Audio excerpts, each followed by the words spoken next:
ایمان والوں کے لیے، ایک معمولی سے مسلمان کے لیے ایمان کی حفاظت کتنی ضروری ہے، کتنی ضروری ہے۔ آج مسلمانوں کی حالت، مسلمانوں کی احوال ایسا ہے، ایک شراب کے باٹل کے بدلے میں ایمان کو بیچتے ہیں۔ ایک چھوٹا سا شراب کا گلاس، شراب کے 2 گھونٹ کی وجہ سے ایمان چھوڑ دے رہے ہیں، ایک وقت کے کھانے کے لیے ایمان چھوڑ رہے ہیں، 500 روپے نوٹ کے بدلے میں ایمان سے ہاتھ دھو رہے ہیں۔ جانے تو ایمان 500 روپے تو مل رہا ہے نا، یہ نہیں دیکھ رہے ہیں کہ پوری زندگی اس کی تباہ ہو جائے گی، پوری زندگی فنا ہو جا رہی ہے۔ بھائی ایمان اور اسلام ہم تک پہنچا ہے، ہم تک پہنچا ہے۔ اس ایمان کے ہم تک پہنچنے میں کتنی قربانیاں دی لوگوں نے، کتنی جانیں گئی ہیں کہ ہم نے کبھی غور کیا؟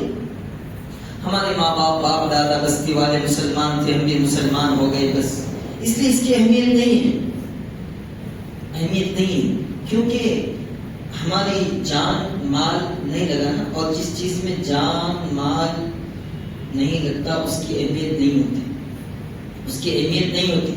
جس چیز میں ہماری محنت نہیں لگتی، ہماری مشقت نہیں پڑتی، جان قربان نہیں ہوتے، وقت قربانی نہیں دی جاتی، تو اس چیز کی اہمیت نہیں ہے۔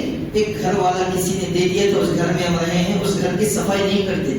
وہی اگر ذاتی مکان ہے، ذاتی گھر ہے، کتنا خیال کریں گے۔ ایک بائک دوست دے دیا چلانے کے لیے، بھائی چلاؤ، 10 دن میں اس کی بائک کی ایسی تیسی کر دیں گے۔ کوئی اپنی ذاتی گاڑی ہو، گھڑا دیکھ کر کے چلائیں گے، سامنے کچھ کنکڑی تو نہیں، سکون اطمینان سے گاڑی چلائیں گے، اچھی جگہ صاف جگہ کھڑی کریں گے۔ کیوں؟ اس لیے کہ وہ ذاتی گاڑی ہے، ذاتی مکان ہے، ذاتی محنت کی کمائی ہے۔ اور اگر کرائے کی گاڑی ہو، کرائے کا مکان ہو، اس کی اتنی اہمیت نہیں ہوتی۔ یہی حال ہے آج کے مسلمانوں کا۔ ایمان جو آیا ہے، ہمارے باپ دادا و خاندانوں سے ہم تک ایمان پہنچ چکا، اس لیے ایمان کی اہمیت نہیں ہے۔ 500 روپے کے بدلے میں ایمان کو ہم بیچ دیتے، ایک لقمے کے بدلے میں ایمان کو بیچ دیتے، ایک شراب کے باٹل کے بدلے میں ایمان کو چھوڑ دیتے، ایک وقت کے کھانے کے بدلے میں ہم ایمان کو چھوڑ دیتے۔ تو میرے دوستو، ہمیں سمجھنا یہ ہے کہ ایمان ہم تک کتنی مشقت کے ساتھ پہنچا ہے۔ اس ایمان کے لیے میرے اور آپ کے رسول کیا ہوئے؟ خاموش۔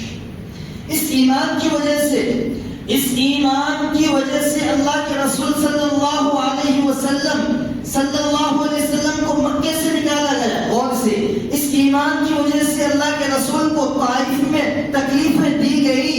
اس ایمان کے خاطر اللہ کے رسول کے پورے جسم پر خون جاری ہو گئے۔ اس ایمان کے خاطر حضرت ابو بکر، حضرت عمر، حضرت عثمان، حضرت علی نے اپنے آپ کو قربان کر دیا۔ اس ایمان کی خاطر حضرت حسین رضی اللہ تعالی عنہ کے گردن اڑا دیے گئے۔ اس ایمان کی خاطر ہزاروں صحابہ اپنی جانیں قربان کر دی۔ پھر وہ ایمان ہم تک پہنچا ہے، قرآن کے ذریعے، حدیثوں کے ذریعے آج موجود ہے۔ قربانی انہوں نے دی، قربانی ان لوگوں نے دی، اور ایمان ہم تک پہنچا۔ اور جب ایمان ہم تک پہنچا تو ہم نے قربانی نہیں دی تو اس ایمان کی اہمیت نہیں ہے، اس ایمان کی اہمیت صحابہ کو ہے۔ تو خلاصہ میرے دوستو، جیسے صحابہ کو ایمان کی اہمیت تھی، اسلام کی اہمیت تھی، وہ اہمیت ہمارے اندر بھی پیدا کرنا ہے۔ ہم کیسے پیدا کریں گے اس ایمان کی اہمیت؟ وہ ایمان کی چاشنی ہمارے دل میں کیسے آئے گا، ہمارے دل میں کیسے داخل ہوگا؟ ہم کیوں 10 روپے کے بدلے میں، 100 روپے کے بدلے میں، 50 روپے کے بدلے میں، 500 روپے کے بدلے میں لقمے کے کھانے کے لیے، ایک وقت کے کھانے کے خاطر ایمان کو چھوڑ رہے ہیں؟ کیوں ایسا کیوں ہو رہا ہے؟ وجہ اس کی یہ ہے کہ ایمان کی اہمیت نہیں ہے، ایمان کی اہمیت نہیں ہے۔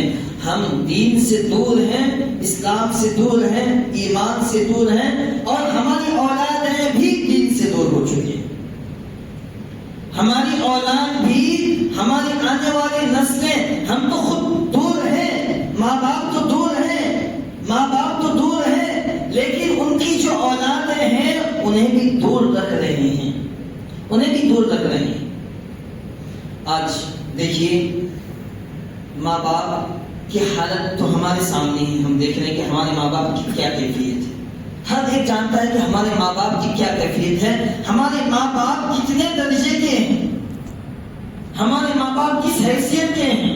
ماں باپ بھی غلطی پر، اولاد بھی غلطی پر. ماں باپ بھی بہکے ہوئے راستے میں ہے اور اولاد بھی بہکے ہوئے راستے میں ہے. ماں باپ بھی گمراہی کے راستے میں ہے اور اولاد بھی گمراہی کے راستے میں ہے. تو ہمیں یہ دیکھنا ہے کہ ہمارے ماں باپ سیدھے راستے پہ ہیں یا نہیں. ماں باپ کو یہ دیکھنا ہے ہماری اولاد سیدھے راستے پہ ہے یا نہیں. ہر ایک کو ایک دوسرے پر نظر رکھنی ہے. ماں باپ کو اولاد کے اوپر اور اولاد کو ماں باپ کے اوپر. کلکم راع وکلکم مسئول عن رعیتہ. ہر ایک ذمہ دار ہے اپنے ماتحت کا. خود سدھرنا بھی نہیں چاہتے اور اولاد کو سدھروانا بھی نہیں چاہتے. ہم تو ڈوبے صنم اوروں کو لے کر کے ڈوبے. ہم تو ڈوبیں گے اوروں کو لے کر کے ڈوبیں گے. ہم جہنم میں جائیں گے اولاد کو بھی ساتھ لے کر کے جائیں گے.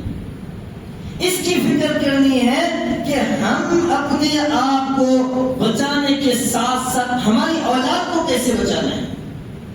ہماری اولاد برائیوں سے کیسے بچ جائے، ہماری اولاد غلط راستوں سے کیسے بچ جائے. یہ ہر ایک ماں باپ کی ذمہ داری ہے. ہر ایک ماں باپ کی ذمہ داری.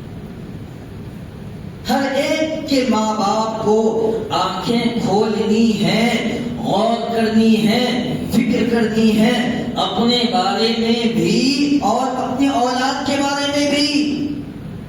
ورنہ کل قیامت میں اللہ کے سامنے یہ اولاد، آپ کے بچے آپ کے گریبان پکڑیں گے، آپ کے دامن کو پکڑیں گے، آپ کے گلے کو پکڑ کر کے خدا کے سامنے کہیں گے یا خدا یہ میرے ماں باپ ہیں، یہ میرے ذمہ دار ہیں. انہوں نے مجھے دین نہیں بتایا، سیدھا راستہ نہیں بتایا، حقیقت ہمارے سامنے بیان نہیں کی، قرآن نہیں بتایا، دین تعلیم ہدایات کا راستہ نہیں دکھایا. کہ قیامت میں خود بھی ہم جائیں گے اور اپنے اولاد کا بھی وبال ہمارے سر پر ہوگا. انما اموالکم واولادکم فتنہ. قرآن کہتا ہے تمہارے جو مال ہیں، تمہاری اولاد ہے، یہ فتنہ ہے. فتنہ مصیبت میں ڈالنے والی ہے. ایک وقت میں یہ اولاد مصیبت میں ڈال دے گی. آج ہم اولاد کی محبت میں کیوں بھیجیں اپنے اولاد کو؟ کیوں تکلیف برداشت کرے گا؟ کیوں مدرسے کو بھیجنا ہے؟ کیوں 40 دن 10 دن 15 دن 20 دن کے لیے بھیجنا ہے؟ کیوں تکلیفیں؟ ہماری نظروں کے سامنے اچھا کھائے گا، اچھا پیے گا. یہ ماحول بن گیا ہے، مزاج بن گیا ہے لوگوں کا. یعنی 60 سال کی زندگی اپنی اولاد کی بنانے کے لیے آپ فکر مند ہیں، لیکن اس 60 سال کے بعد جو ہمیشہ ہمیشگی کا زندگی آنے والی ہے اس زندگی کی ہمیں فکر نہیں. اچھی نوکری مل جائے، اچھی نوکری کی تلاش، اپنے اولاد کے لیے اچھا گھر مکان، اپنے اولاد کے لیے اچھی چیزیں سوچنا، اچھی رہائش.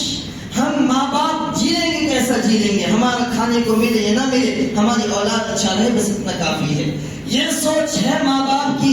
اس دنیا کی فکر تو ہے اپنی اولاد کی، لیکن آخرت کی فکر نہیں میرے دوستو. جس آخرت کے بارے میں قرآن میں کہا گیا فَإِن لَّمْ تَفْعَلُوا وَلَن تَفْعَلُوا فَاتَّقُوا النَّارَ الَّتِي وَقُودُهَا النَّاسُ وَالْحِجَارَةُ أُعِدَّتْ لِلْكَافِرِينَ. کیا اس آخرت کی آگ کے بارے میں فکر نہیں ہے جس آگ کے بارے میں کہا گیا قرآن میں؟ اس آگ کو تیز کیا جائے گا انسانوں کو جلا جلا کر کے. اس ایندھن کو تیز کیا جائے گا انسانوں کو جلا کر کے. کبھی آپ نے سوچا ہے آگ تیز کی جاتی ہے لکڑیوں کے ذریعے، آگ تیز کی جاتی ہے دوسری چیزوں کے ذریعے، انسان کے ذریعے آگ تیز نہیں کی جاتی. لیکن کل قیامت کے دن آخرت میں جہنم کی آگ جو تیز کی جائے گی، وہاں پر تمہاری اولادوں کو ڈال کر کے اس آگ کو تیز کی جائے گی اگر تم نے اپنے اولاد کی فکر نہیں کی. کلکم راع وکلکم مسئول عن رعیتہ. جس طریقے سے ہم اپنے اولاد کے لیے اس دنیا کو بنانے کے لیے فکر مند ہوتے ہیں کہ ہماری اولاد اس زندگی میں صحیح سالم ہو، ہر مشکل سے محفوظ ہو، ہر خطرے سے محفوظ ہو، وہ سکون کی زندگی گزارے، سکون کی زندگی گزارے، اس سے کئی گنا زیادہ ہمیں اس آخرت کی فکر کرنی ہے کہ ہماری اولاد کو آخرت میں بھی بچ جائے. معصوم بچے پڑھ رہے ہیں لیکن جوان بچوں کی فکر نہیں ہے. ہمارے 12 سال 15 سال 18 سال 20 سال 22 سال 25 سال کی جو اولادیں ہیں، جو بچے ہیں، جوان ہیں، ان جوانوں کی فکر کرنی ہے. گمراہ ہونے کا یہ وقت ہے. 15 سال کے بعد بہکنے کا امکان ہے. 18 سال کی عمر میں، 17 سال کی عمر میں، 20 22 25 سال کی عمر میں گمراہ ہونے کا، شیطان کے راستے اختیار کرنے کے امکانات ہیں. اس عمر میں اگر ہم اس عمر میں اپنی اولاد کی فکر کر کے ان کی حفاظت نہیں کریں تو اللہ نہ کرے کہ کل قیامت میں پھر ہمارا وہ حشر ہوگا جس کا ہم جواب بھی نہیں دے سکتے. بھائی آپ جاہل ہیں، ان پڑھ ہیں، نہیں پڑھے، کوشش تھی یا کوشش نہیں کی، بہر صورت آپ نہیں پڑھے، آپ تعلیم سے دور ہیں، قرآن سے دور ہیں، ایمان سے دور ہیں، تو یہ تو ہماری ایک عیب ہے، یہ برائی ہے. آپ کی فکر تھی کہ میں پڑھوں لیکن نہیں پڑھ سکے. آپ کی کوشش تھی ایک زمانے میں کہ میں پڑھنا چاہتا تھا لیکن میرے ماں باپ نہیں پڑھائے. ایک وقت تھا کہ میری کوشش تھی کہ میں قرآن پڑھوں، دین سیکھوں، نمازی بن جاؤں، لیکن اسباب نہیں تھے. وقت تھا، وقت چلا گیا. لیکن اب تو آپ فکر اپنے اولاد کی کریں. آپ نہیں پڑھ سکے، کمزوریاں تھی، مشکل حالات تھے، اب تو آسانیاں ہیں. آپ کو ساری چیزیں مہیا ہیں.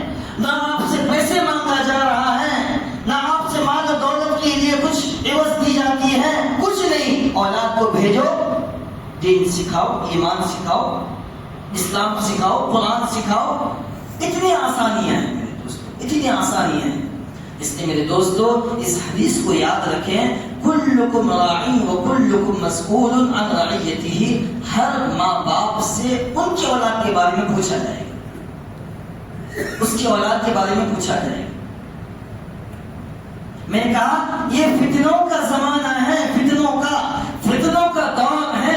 فتنے ابھر رہے ہیں، فتنے پنپ رہے ہیں، فتنے پیدا ہو رہے ہیں. چہرے بدل کر کے، شکلیں بدل کر کے، راستے بدل کر کے، اور وہ ہمارے جوان بھائی اور ہمارے ہم عمر، ہم عصر اور ہم زمانوں کے دلوں میں وہ بیماریاں داخل ہو رہی ہیں. 12 سال سے لے کر 25 سال کی عمر کے بچوں کو دیکھیں، دکانوں میں، شراب کے اڈوں میں اور ہوٹلوں میں، جوا خانوں میں، جہاں پہ برائیاں کوٹ کر کے پائی جاتی ہیں، ان جگہوں پر ہمارے جوان بیٹھے ہوئے رہتے ہیں. رات کی تنہائیاں، چھٹی کے موقع پہ دن کے اکثر اوقات وہیں پر ان کے موبائل میں، ہاتھ میں موبائل فون اور برائیاں، کھیل کود، تماشے، یہی ہے. اس عمر کے جو عمر میں نے بتایا، اس عمر کے تقریباً 80% جوان بچے ہمارے ان برائیوں میں ملوث ہیں، ان برائیوں میں موجود ہیں. نہ ماں باپ اس کی فکر کرتے، نہ اس کے ذمہ دار اس کی فکر.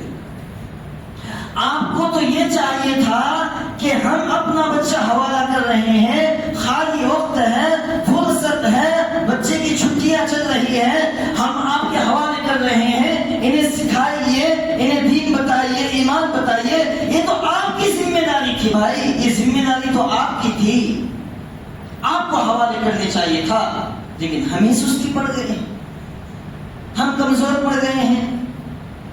تو کیوں نہ فتنہ ان کے دلوں میں داخل ہو کر کے وہ بچہ آپ کے لیے گمراہی کا سبب بن جائے، گمراہی کا ذریعہ بن جائے. دین آج کے زمانے میں حتی الامکان ضروری ہے اور از حد ضروری ہے، اس کے علاوہ کوئی چارہ نہیں ہے، ورنہ دل سے ایمان نکل جائے گا آپ کے بچوں سے اور آپ کو معلوم بھی نہیں چلے گا. ان فتنوں کے زمانے میں ضروری ہے. یہ چھٹیاں ہیں آج کے وقتوں میں، آج کچھ چند دن کے لیے چھٹیاں ہیں، ان چھٹیوں میں اپنے بچوں کو کافی تعلیم دے سکتے ہیں آپ وقت نکال کر کے. تھوڑی سی وقت، تھوڑا سا وقت، تھوڑی سی فرصت، تھوڑی سی فراغت بچے کی زندگی بن جائے گی. بچے کی زندگی بن جائے گی. 40 دن، 10 دن، 20 دن، جتنا وقت ہے انہیں نکالو بھائی، انہیں نکالو، بھیجو، قربانیاں دو، قربانیاں دو، انہیں بھیجو دین کے لیے، ایمان کے لیے سکھاؤ انہیں. تب جا کر کے آپ کے بچوں کا ایمان محفوظ رہ سکتا ہے آج کے زمانے میں. آج تو ایسا ہو گیا ہے کہ محبت اپنی اولاد سے اتنی ہو گئی ہے تو وہ بڑے بڑے قیمتی موبائل فون لے کر کے دے رکھتے ہیں بچوں کو. بچوں کی چھٹیاں ہیں، موبائل چلا رہی. آج کے ماں باپ کا ماحول ایسا بن گیا ہے میرے دوستوں، محبت اتنی شدت بڑھ گئی ہے اپنی اور دو وجہ سے ایک محبت کی وجہ سے اور ایک اپنی اولاد کے ڈر کی وجہ سے، خوف کی وجہ سے.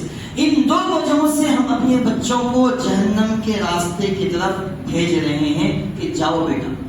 ایک محبت اور ایک دہشت، خوف کہ اگر ہم بچے کو موبائل فون نہیں دیے تو کوئی قدم نہ اٹھا دے، زہر نہ پی لے، مر نہ جائے، کچھ غلط حرکت نہ کر دے، کچھ ایسا ویسا کام نہ کر دے جس سے میرا سر جھک جائے. اس وجہ سے. دوسرا یہ ہے کہ میرا بہت پیارا بیٹا، ایک ہی تو بیٹا ہے نا، ایک ہی بیٹا ہے، چلو 50,000 کا فون لے لو، چلاؤ بیٹا. ان دو وجہوں کی وجہ سے وہ بچہ گمراہی کا سبب بن رہا ہے. حالانکہ انہیں معلوم ہونا چاہیے تھا اگر گمراہی کی وجہ سے، اگر آپ کو یقین ہے کہ اگر میں اسے موبائل فون لے کر کے نہیں دیتا تو یہ زہر پی لیتا تو پینے دو.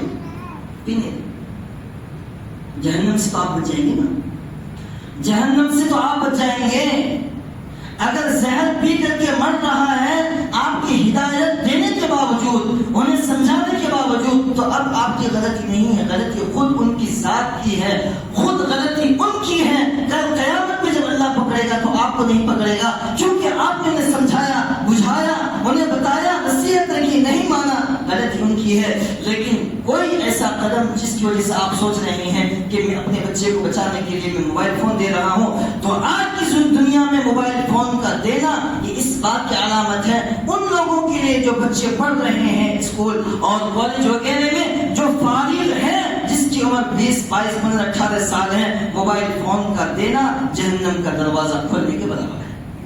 یہ سچ ہے اور یہ حقیقت ہے، چاہے آپ مانیں یا نہ مانیں. وجہ یہ ہے کہ اس بچے کا رات کا اکثر حصہ، دین کا اکثر حصہ موبائل فون میں چلا جاتا ہے. آپ غور کرو اپنے بچوں پہ، دیکھو یہ سچائی ہے یا جھوٹ ہے، یہ حقیقت ہے، حقیقت ہے. تو اس لیے میرے دوستو، اگر ہم حقیقت میں سچ مچ میں واقعات میں اپنی اولاد سے دلی محبت کرتے ہیں تو اپنی اولاد کو صحیح دین سکھائیں، ایمان سکھائیں، قرآن سکھائیں، تعلیم سکھائیں. اور بہترین ذریعہ یہ، آپ کو یہ نہیں کہا جا رہا ہے کہ مکمل آپ اٹھا کر کے اس کو مدرسے میں داخل کر دو، اس کی پوری زندگی مدرسے کے لیے. اس کے ساتھ ساتھ دنیاوی تعلیم کے ساتھ ساتھ دینی تعلیم، یعنی دینی تعلیم بھی دو.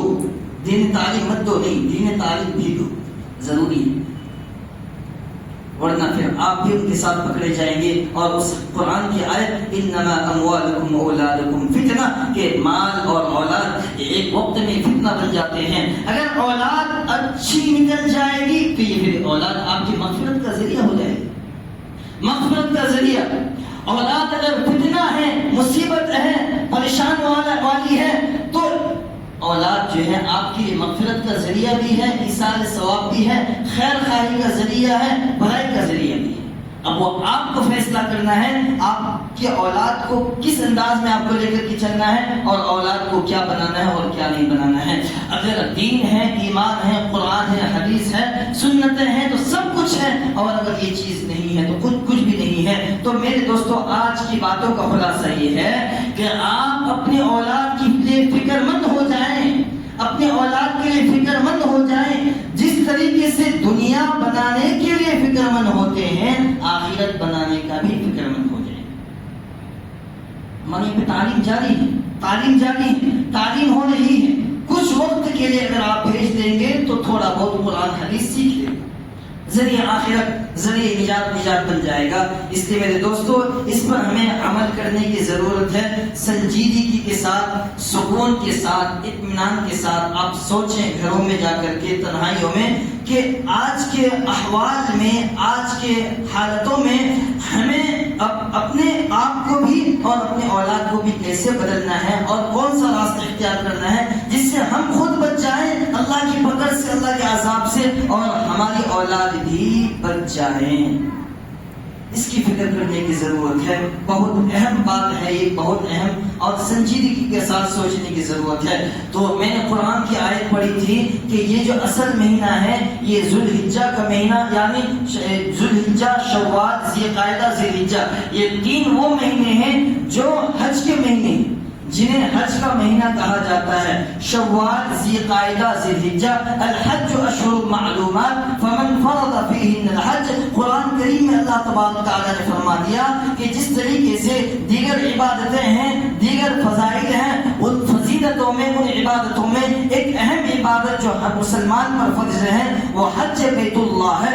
اللہ کے گھر کی زیارت، اللہ کے گھر کا حج کرنا ہر اس مسلمان مرد عورت پر واجب ضروری ہے جو من استطاع الیہ سبیلا، بیت اللہ شریف تک جا سکتا ہے، پہنچ سکتا ہے، اور واپسی ان کا سکون کے ساتھ ہو سکتا ہے۔ جس پر حج فرض ہو جائے ان کا حج کرنا ضروری ہے۔ حج فرض ہونے کے بعد اگر وہ حج نہیں کرتا ہے، اللہ کے رسول فرماتے ہیں اللہ تعالیٰ کا جو ہے عقاب ہے کہ وہ یہودی ہو کر کے مر جائیں، وہ نصارہ ہو کر کے مر جائیں، یا وہ کافر ہو کر کے مر جائیں، اس سے میرا کوئی تعلق نہیں۔ حج فرض ہونے کے بعد اگر حج نہ کرے تو ایسا شخص جو کل قیامت میں اٹھے گا اس کی پیشانی پہ کافر لکھا ہوا ہوگا۔ حج فرض ہونے کے بعد جو حج نہیں کرے گا تو اس کی پیشانی میں کافر لکھا ہوا ہوگا۔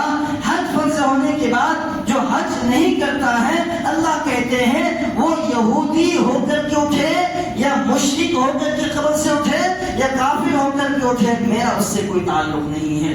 اتنا بڑا سزا ہے حج نہ کرنے والوں کا، جن پر حج فرض ہو جائے پوری زندگی میں ایک مرتبہ حج فرض ہے۔ دیگر عبادتیں ہیں وہ مہینوں میں کرتے ہیں، نماز پڑھتے ہیں، روزہ رکھتے ہیں، سالوں سال کرتے ہیں، لیکن حج ایک ایسی عبادت ہے جو مالی بھی ہے، بدنی بھی ہے، جسمانی بھی ہے، مال بھی لگتے ہیں، طاقت بھی لگتے ہیں، وقت بھی لگتا ہے، پیسے بھی خرچ ہوتے ہیں۔ وہ ایک ایسا اہم فضیلت والا عبادت ہے، جب انسان حج کر لیتا ہے تو وہ گناہوں سے ایسے پاک صاف ہو جاتا ہے جیسا کہ اس کی ماں نے اسے جنا ہو۔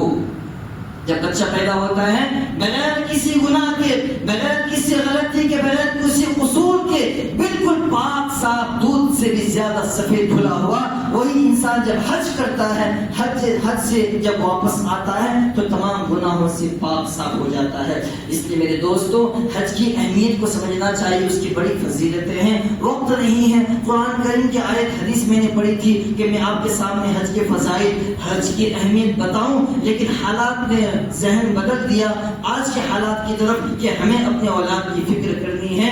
آج چھٹیاں چالو ہیں بچوں کے، وقت نکال کر کے ضرور کوشش کریں اپنی اولاد کو دینی تعلیم کے لیے۔ اللہ سے دعا فرمائیں کہ اللہ تعالی ہم سب کو ان باتوں پر عمل کرنے کی توفیق عطا فرمائے۔ وآخر دعوانا ان الحمد للہ رب العالمین۔